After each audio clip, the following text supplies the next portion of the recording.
Hi, and welcome to Elliot&English, where I give you an easy way to improve your English by correcting these common mistakes. Today we have 3 more very common mistakes, so let's get straight into the video.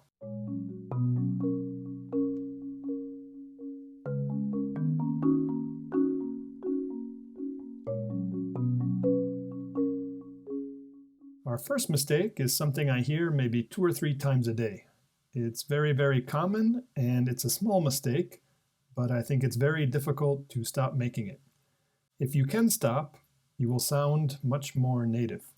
Let's look at it in this sentence. I will see you the next week. Okay, you see the problem here? The problem is with the word the. In English, we don't say the next week. We just say next week. The correct sentence is, I will see you next week. It's also wrong to say the next month or the next year. Or let's look at a similar example with days. See you the Wednesday.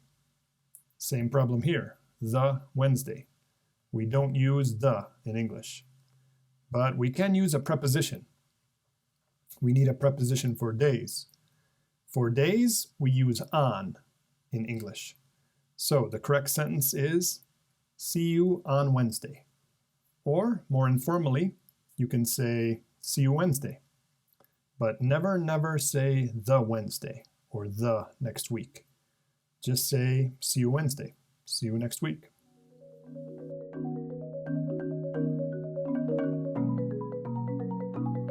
Our next mistake comes from a Spanish preposition and trying to use it in English. Let's look at this sentence with the mistake. I was late to the meeting for the traffic. Okay, the problem is with the word for. In English, we don't use for to talk about cause and effect, about relationships. Any idea what we can use instead?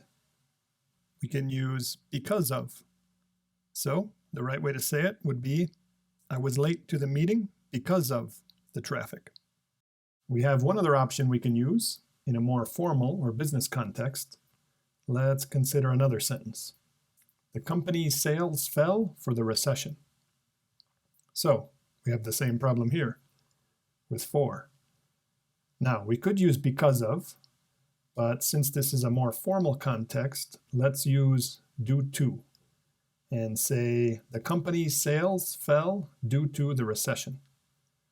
Remember, never use for to talk about cause and effect. Use because of or due to.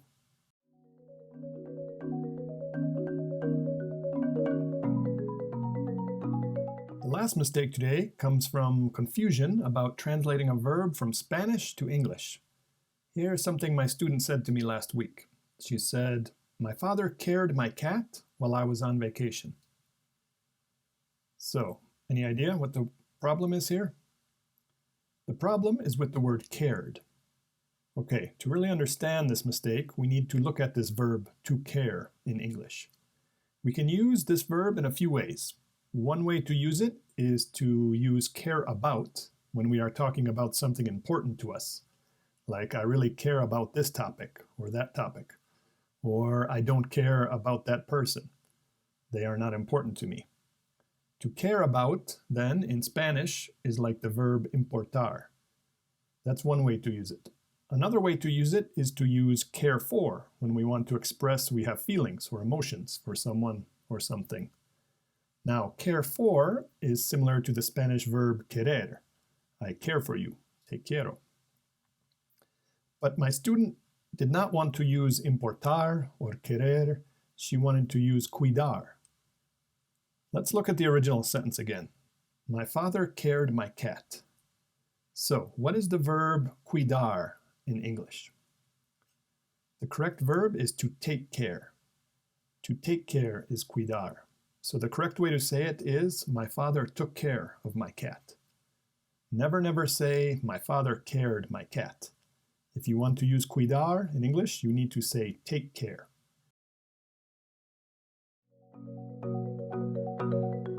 That's all for today. I hope you learned something, and I hope you can correct these mistakes. Subscribe if you want to see next week's episode, where I'll look at 3 more common mistakes. See you then.